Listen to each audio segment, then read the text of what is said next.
Caitlin. This is PNW, Haunts and Homicides. Pacific Northwest. It is short for Pacific Northwest. It's short for Pacific Northwest. Is it? Let me get my newscaster voice. You have a good one. Yeah. I do not. I feel like my voice sounds like kind of mousier and more childlike than in real life in our recordings. Really? Mm-hmm. I don't hear it. I feel like I've had people, especially like, I mean, when I was a little bit younger, but like as a teenager or even in my early 20s, like, is your mommy home? I'm like, bitch, we don't have no mommy here. I'm the mommy. I'm your mama now. You should just talk like that, and then no one There will you go. mistake you Yeah. for a child. I feel like we'd have to go back and listen to that, but I don't think it sounds nearly as intimidating in the audio version as it did in person. And it was barely intimidating in the first place. Maybe I'll edit it to where your voice is deeper. Ooh. Yeah, just add like a filter that makes me sound like I will. real tough. We'll do it. Like, is there like a Samuel Jackson filter? There might be. I already kind of have like the first half down where I just say fuck and dick a lot. Yeah. You're good at it. Last night when I realized that I forgot my purse at the apartment, I was walking to my car and I was like, oh, cock, because I tripped. And then I went and opened up the trunk and looked in the front seat and the back seat and I was like, oh, damn it, I don't have my purse. I was like, oh, dicks! I feel like Samuel L. is really more famous for his fucks and motherfuckers, but Motherfucker. I'm happy to intersperse those as well. I just happen to default to dick a lot. Cocks and dicks. Cocks and dicks? Yep. We said it would be a pattern. A pattern. A pattern. A pattern of penis. I have a question for your car story. Oh, yes. So, did you was it nighttime? No, it was during the day. I was Because like, I just trip and misplace things in broad daylight. I was like, are you looking in the trunk in the back seat for a murderer? Are you just being like extra precautious? No, I was just looking for my purse. I was like, oh my God, where did you put your purse? I heard that you're always supposed to like look under your car.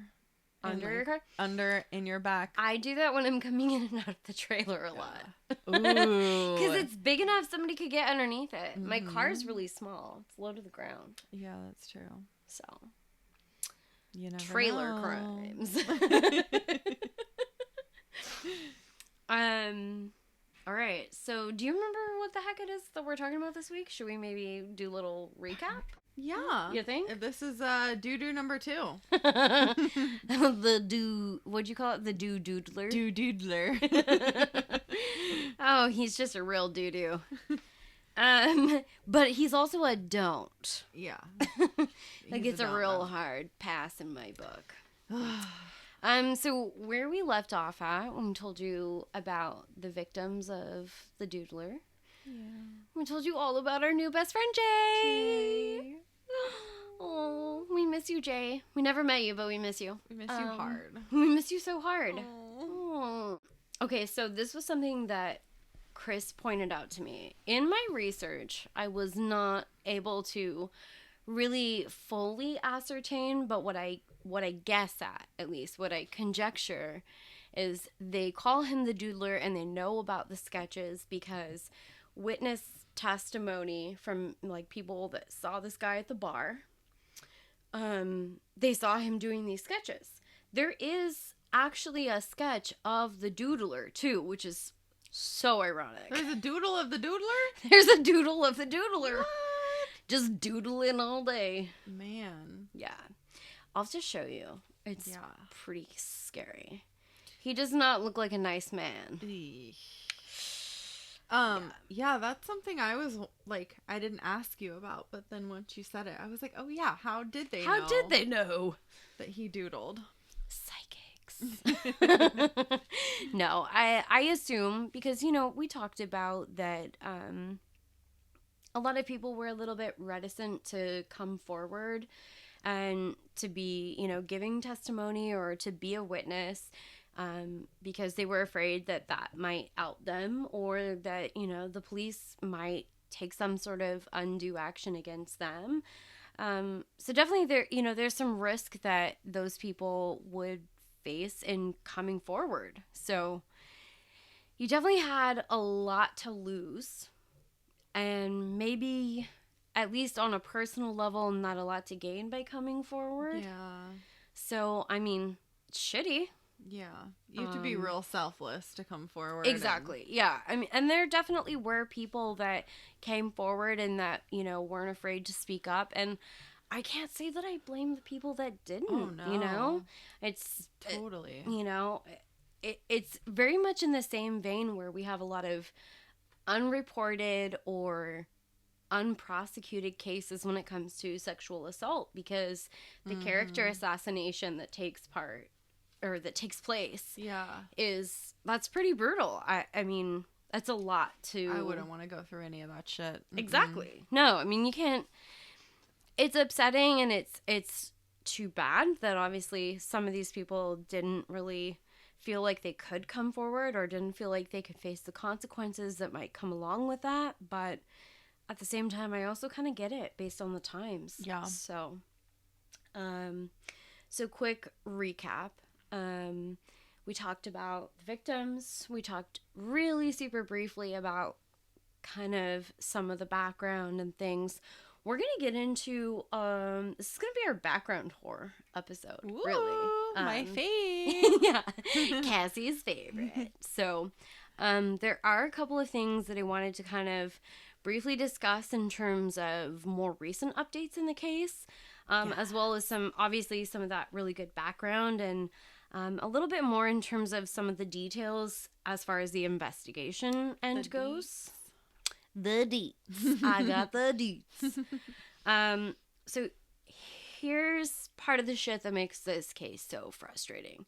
Along with a lot of the other really prolific serial killer cases that either were solved eventually, or some of them remain unsolved today. And it's because police didn't have a lot of the modern technology or tools. We didn't have a lot in terms of profiling. We didn't have, just basic science, the forensics, all of that. It's come a long way. We just didn't have that then because, duh, the 70s. Yeah.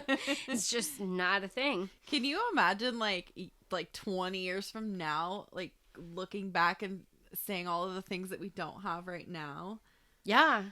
No, I think that there are going to be a lot of cases that we look at in the future that we thought at this point, we're thinking now, like, oh, we've come such a long way. Things are so much better than it was in the 70s and 80s in terms of forensic science. And I think, obviously, science is something that just keeps moving forward. And I think there are going to be a lot of cases that we look at again. I hope we can same way we're looking at this again. Yeah. I hope we can solve some of these older ones somehow. Let's hope. Come on, smart people, let's go. I have some frustrating news and some good news. It's a mixed bag. Okay, all right. So, they did have some decent leads at the time. So, regardless of the science and the methodology that, they had pursuing the case, there were also some pretty badass detectives on it. And I'm going to tell you a lot more about them in this episode because I think, along with the victims, their stories are very interesting and they're very important too. And I think it'll become apparent. Just because the nature of who they were and kind of what they did and how they went about it it's sort of there's like a little pinpoint in history that these guys are... Okay, I'll just get into it. I'm just going to get into it. I want to hear. I'm really excited. It's really cool. There's a lot that's frustrating. There's a lot that, like, we're learning how we can do better. It's a lot to unpack. So, in 2019, so unless you were literally born yesterday, this is in your lifetime, as opposed to the original case. San Francisco PD held a press conference with the update that they were actively pursuing the case again. Wow. And they released an updated sketch of the Doodler. Oh, an updated doodle. Yes. Yep. So this is one of the bombshell type things that I've been talking about. I'm like, I'm going to tell you more. I'm going to bring you more. These are not empty promises, people. Blow me up. Yeah. So, Inspector Cunningham was the one who actually reopened all of the Doodler victims' cases. It's interesting because you're wondering, why decades later are they not only, reopening the cases, they're finally taking them seriously by all accounts, but they're offering a fairly significant reward as well. Ooh. I mean, I think personally that the answer is a little bit, it's nuanced. But it just goes to show you that just because we didn't get it 100% right away doesn't mean that there isn't still a chance for justice. And also, I think San Francisco PD and along with many police departments in history, in present times, definitely not always the most progressive group. They're not getting everything right. They're not perfect. No. I mean, they do a lot of good, but they're not perfect. We have some strong feelings on the topic. We're just not going to get into that right now. Here is a really interesting little tidbit. So there is a psychiatrist. Dr. Priest is, you'll find the name when you're looking up the case. He claimed that a patient of his confessed to the killings. Ooh. Now, investigators and journalists have basically been trying to track him down to see if they can get information from him at various times, past and then more present times, looking at the case again. It's kind of gone hot and cold on this trail. Right now, it's a little bit cold, but there are some journalists that think they basically, by doing some digging, that they can find some promising leads. Like, they believe they've possibly identified who this Dr. Priest was. Oh. Because through the years, he kind of got lost in the shuffle, and we didn't know exactly which Dr. Priest this was. You can imagine that in a city like San Francisco, there's a lot of doctors. Yeah. A lot of psychiatrists. And Dr. Priest, not necessarily, you don't have a first name. No first name at all. No. Oh, okay. But we do believe this is Dr. Howard Priest based on some of his case notes and some documents from the time. Huh.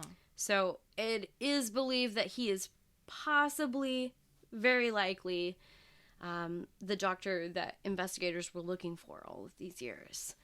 And since it's never been 100% verified, I just thought it's better to focus on other things. But I do think it's interesting.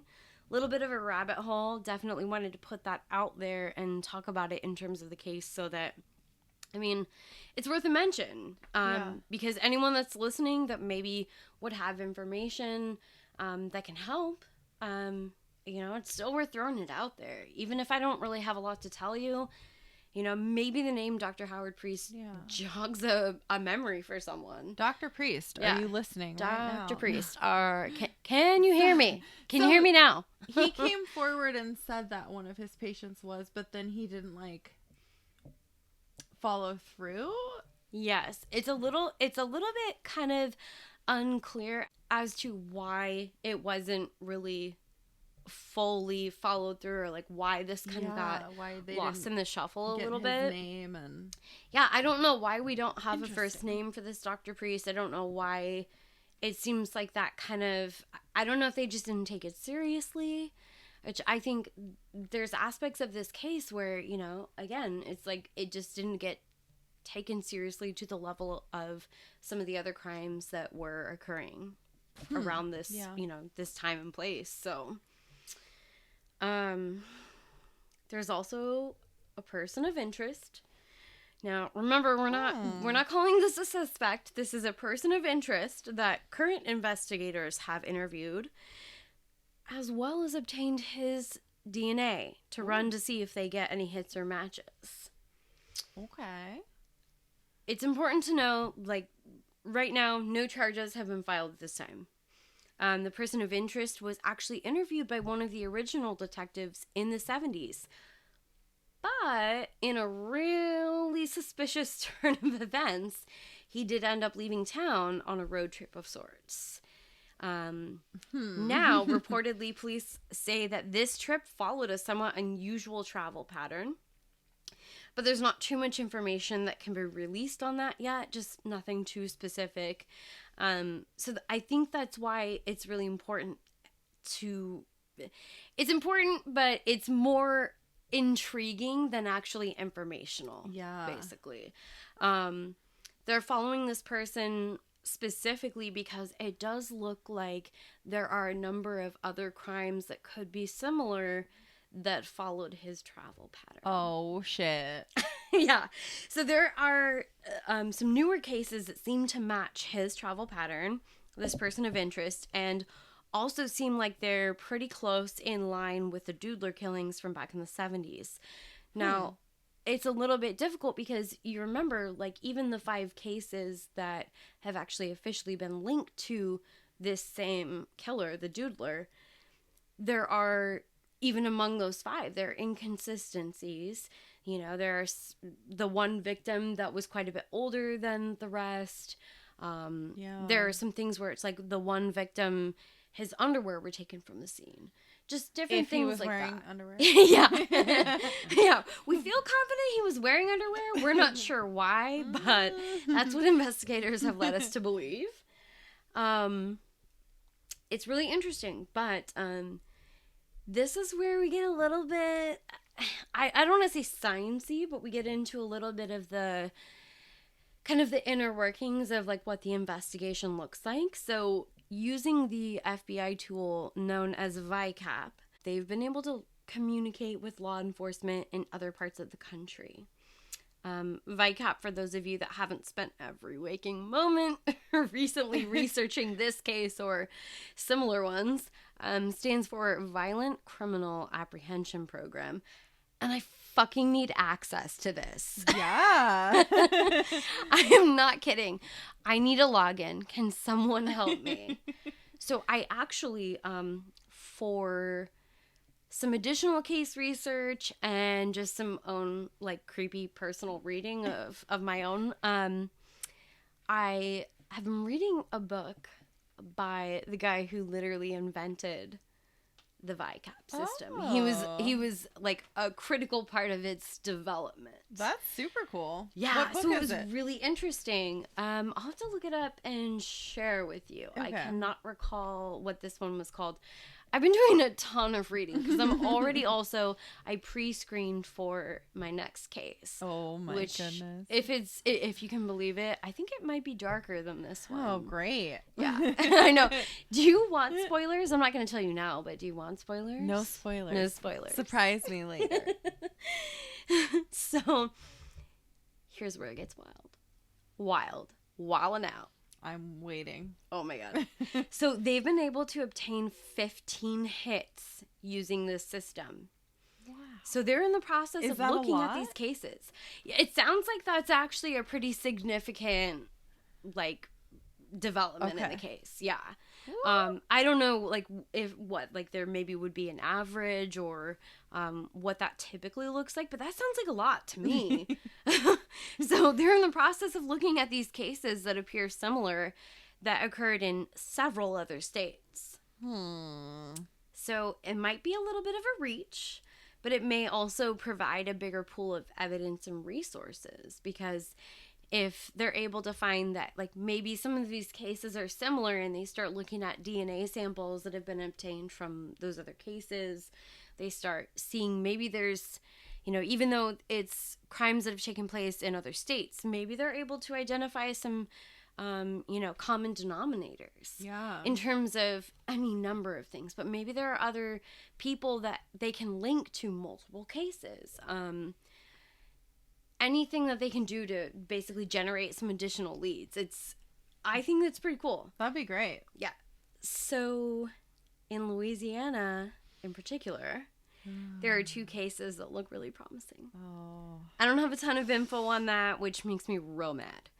But that's the new info. That's some of the skinny.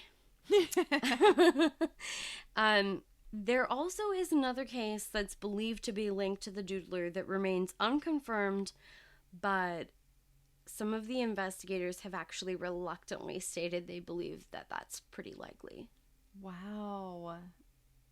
That's It's saying wild. A lot. I mean, if they're saying, like, in their unofficial but a professional opinion that they think it's linked, it's like, that's pretty significant in my book. For sure. So this is where I'm going to talk to you again about another victim. And again, just keeping in mind that this is officially unconfirmed, but this is another potential Doodler victim. When he was found, the victim was barely able to moan, but he was still alive. Holy shit. Warren Andrews was attacked on a service road with a large rock. So basically he was attacked. It was blunt force trauma to the head. He was 52 years old at the time. This is really sad. The last 2 months of his life were spent in a coma. Oh. But he did sadly pass away. No. Unfortunately, he passed before he was able to give a description of his attacker. Oh. He was a World War II Navy vet and a merchant marine when he was younger. In the later years of his life, he was a lawyer in Tacoma, Washington, and it said that he was just a really private person.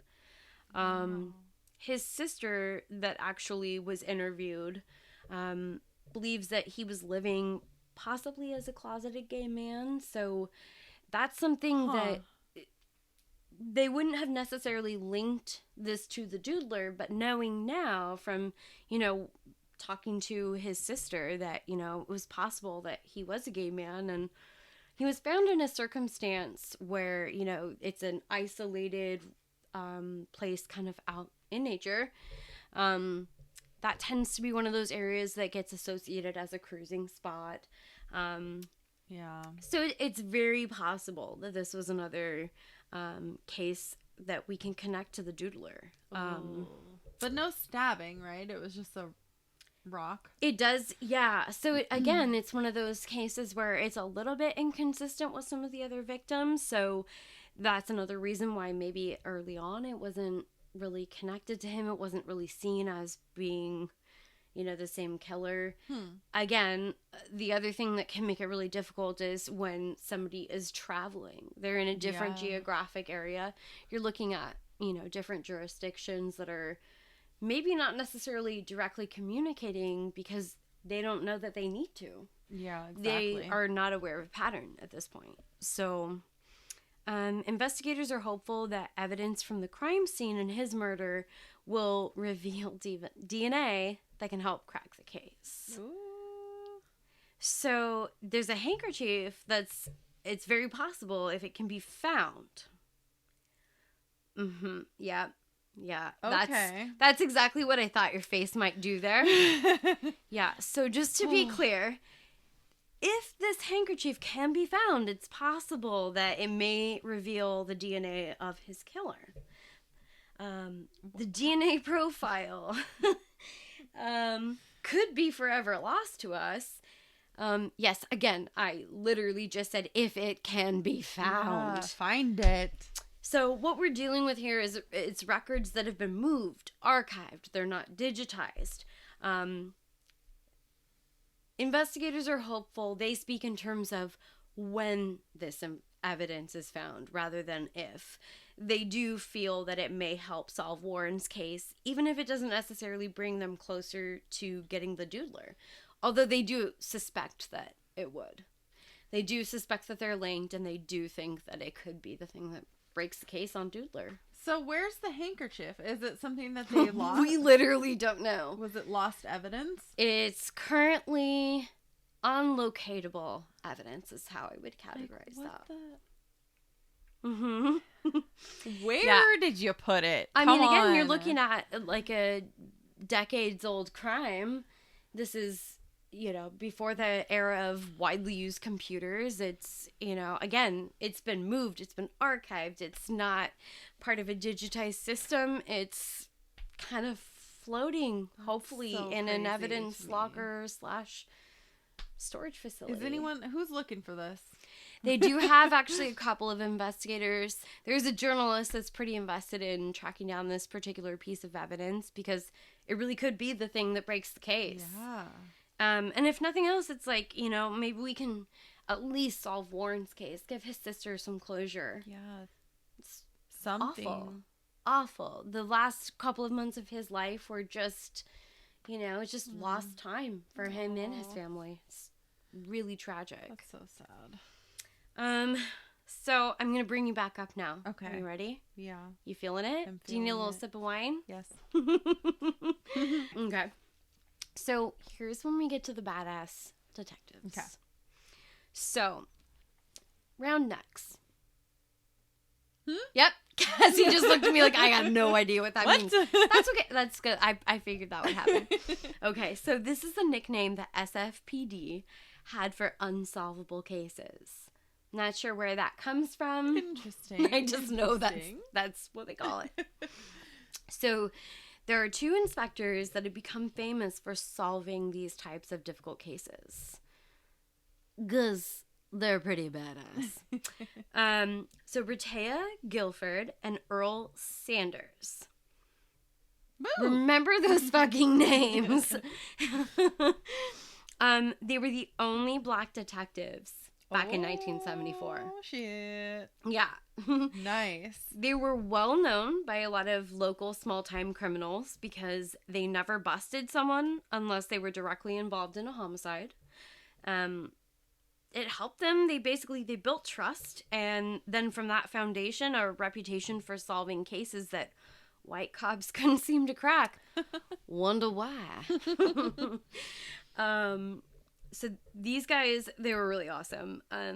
They solved the zebra killings. Wow. And they earned pretty high honors, like working on MLK's security detail when he was in town. That's super cool. Yeah, I know. You're like, I want to be on MLK's security duty. I mean, I would be useless. Useless. Yeah, but- useless, but I'll be there. Count me in. Here's where I'm bringing it back down again. All right. Sorry. Hmm. However, despite all of their awesomeness, they couldn't drive police cruisers with white partners. Why? Them's the rules. Oh my god. It's really fucked up. So we're going to get into a little bit about how these guys kind of rose through the ranks. They were honestly incredible, but also honestly, STFU, SFPD. Rhea did something really awesome when he got promoted in 1971 as the first black detective. Oh, yay. He was given the option of choosing his own partner, and he selected Earl Sanders. Fuck yeah, he did. Yeah, he did. A 33-year-old patrol officer, making him the second black homicide inspector in the history of the SFPD. Fucking suck it, PD. Rhea was 10 years his senior and had been his mentor. So Rhea becomes the first, Sanders becomes the second. Love it. Yeah, I mean, they're standing together, they're bringing each other up. I love that style of brotherhood. Yeah. I love that. So together they faced up a lot of discrimination and hostile work conditions, but honestly, it just couldn't keep them down. Yeah. They were really good at their jobs, and apparently when they showed up, they did it with swagger. Of course they did. Yeah. Okay, so, get this. I really love this for them. In classy three-piece suits or blazers and fancy hats. Wow. I know. I feel like such a schlub right What now. did everyone else wear? I have zero blazers or fancy hats on. I'm not really sure what the typical wardrobe was for a homicide detective back then, but I know what Stabler wears most of the time, and it ain't no 3-piece suit. Gotta have that fancy These guys hat. were classy as fuck. I like it. Yeah, they were really cool. They took their job really seriously, but they didn't overlook any potential witnesses or dismiss any of the victims. You would hope that in your fucking yeah, seems detective like it would work. be a given. You know? Yeah. Yeah. So, and they never dismissed their victims regardless of their background. Which obviously I think that was very unlike many of their colleagues at the time. That wasn't the standard issue. Doesn't make any sense to me. Really doesn't. It's upsetting, but it's... Thank goodness for these guys. Like, yeah. So, I mean, in a time where they would overlook potential witnesses, they were very dismissive of, victims that didn't fit the right profile. The SFPD just couldn't get anyone to testify in a lot of this. We've talked about this already. There were 3 living witnesses in total that they were believed to have survived attacks by the Doodler. wow. Yeah. Feels like I kind of buried a lead on that one. And I totally did. Oh my gosh. So there were 2 that had completely refused to testify. One of them was an actor and one of them was a diplomat. And, given their status in society and the types of positions that they hold, I can't say that I'm surprised. Wow. I mean, if you're a diplomat, if you're an actor, if you're somebody that's trying to make it in business or in public policy, whatever... Especially if he was, like, known to attack gay men. Like, exactly. Yeah, you're not touching this case with a 10-foot pole. Gosh. The cops didn't want to. The witnesses didn't want to be involved. Early on, the media didn't want to cover it. It makes a lot of sense why none of us have really heard much about this case. Probably for a lot of people, this is the first time they're hearing about it. Yeah. I would gather. Even if you're a true crime nut. I've never heard of it. Such as yours truly. The third was described as an entertainer, but that may not be accurate. We don't really know for sure what this third witness, like what their occupation was, who they were. There's not a lot of information around that, but what we do know is that the third witness lived in the same building as the diplomat, who has not been cooperative with law enforcement. Ooh. So you've got 2 people that are potential, victims, living witnesses that have survived attacks. 2 of them live in this same building. I mean, wow. Some things are starting to come together. Like, why... People are like, why was this case never solved? Why don't we have this person behind bars? It's starting to come into focus. Yeah. So, the limited facts about the third victim / living witness leave honestly a lot more questions than answers. I told you there's going to be a lot of pieces of this case where it's like, I don't know. Nobody knows. There's no way to know. Yeah, thanks. A lot of things are lost to history because there are a lot of people that were involved in this case, whether they were a witness, whether they were family or friends of the victims, even the detectives. A lot of these people are dead. Yeah. Detective Rotea told the San Francisco Chronicle in 1977 that the third victim was torn between seeking justice and keeping his sexuality secret. Oh. So, I mean, it confirms that, again, it's not surprising that we can't make headway in these cases. We can't use any of these people's testimony. And that they don't even want to be questioned. That sucks that you have to choose that. Right. Because people are going to fucking judge you for your sexuality. Well, and it's not even just a matter of whether or not you're going to be judged. You're worried that you're going to be attacked. Yeah, exactly. Whether it's by law enforcement or by somebody that, people could be fired. People could be arrested for being gay. That is some fucking horse shit, if I've ever heard it. Yeah, it's upsetting. At a bare minimum. So, honestly, all of this just means that it's really unlikely that we'll ever hear more from the third victim. especially since it's, again, fairly likely that this many decades later, this person has probably already died. Yeah. So I wanted to touch on really quick, too, because I, aside from reading a ton of articles from actually back in the 70s, I found archived articles online from local San Francisco newspapers, but also a lot of current articles about the case being reopened in 2019. I also listened to literal hours of a podcast that's been done really recently by one of the investigative journalists following the case. Yeah. That's pretty cool. Yeah. So when I say that, like, there's a lot about this case that's, like, really frustrating, but it's really rewarding, but at the same time, there's no answers. I mean, this guy has lived it. Wow. It's been his living, breathing, waking, horrifying nightmare. Oh. So the Doodler podcast was a really interesting listen, and honestly, I can't recommend it highly enough.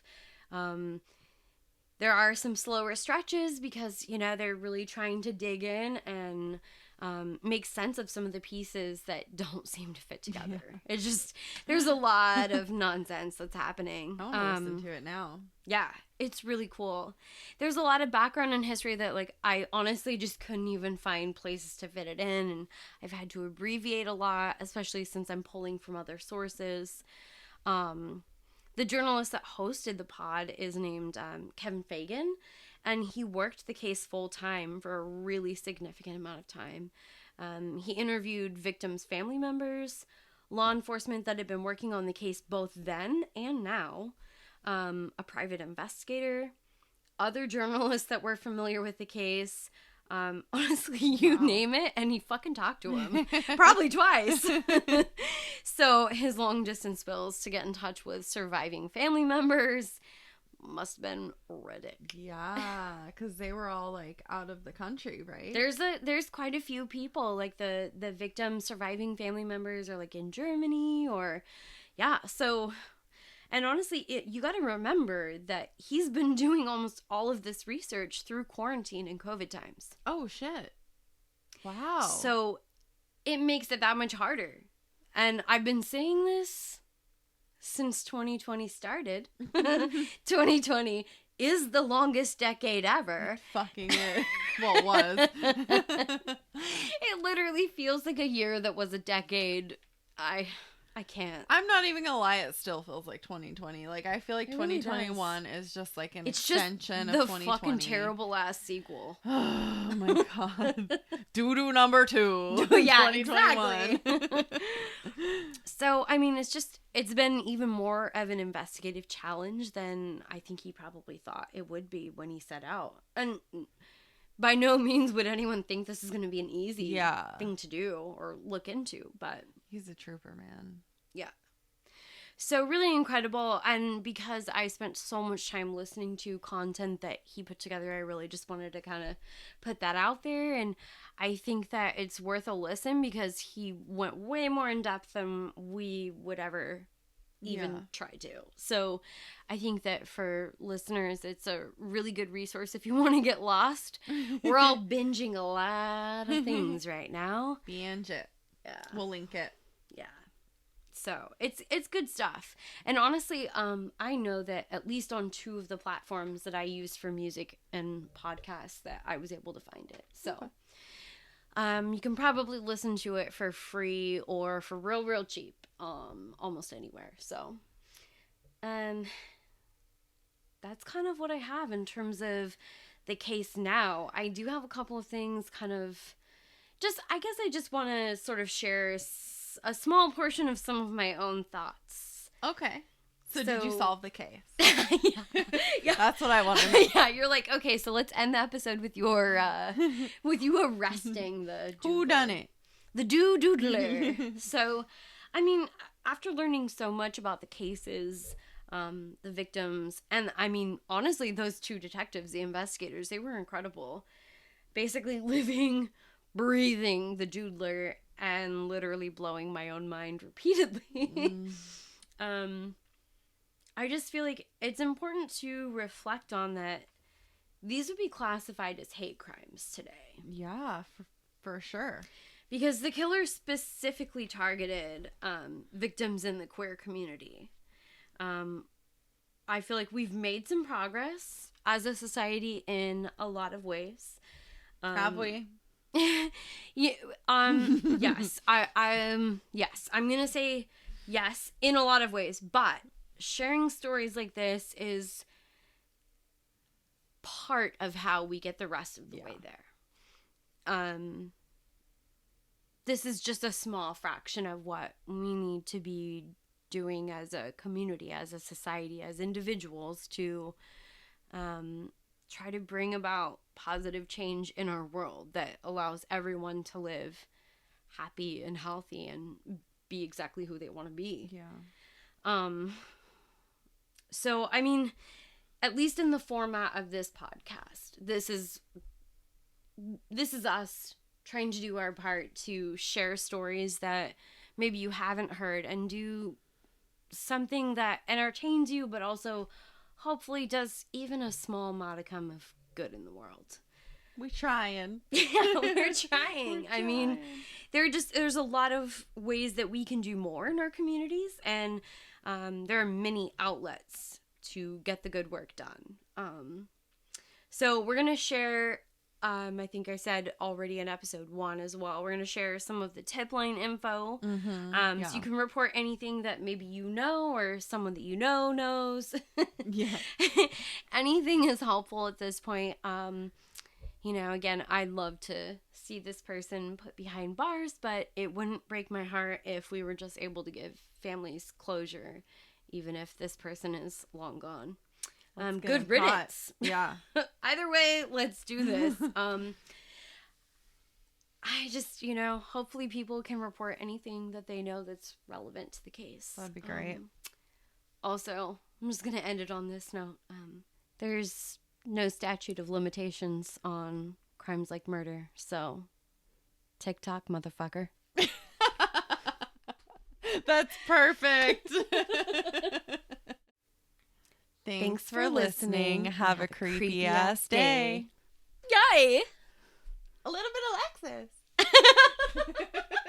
So for all of you that are listening, if you have any true crime or paranormal stories that you want us to share, maybe with the whole Pacific Northwest. Yes, we would love to read them on the pod. Yeah, we will read them out loud.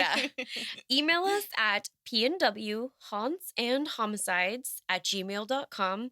It's all spelled out, no special characters, super duper easy peasy. Also, if you would like to follow us on Facebook or Instagram, it is at PNW Haunts and Homicides, the same thing as the email. It's all spelled out, no special characters or anything. Bitchin'.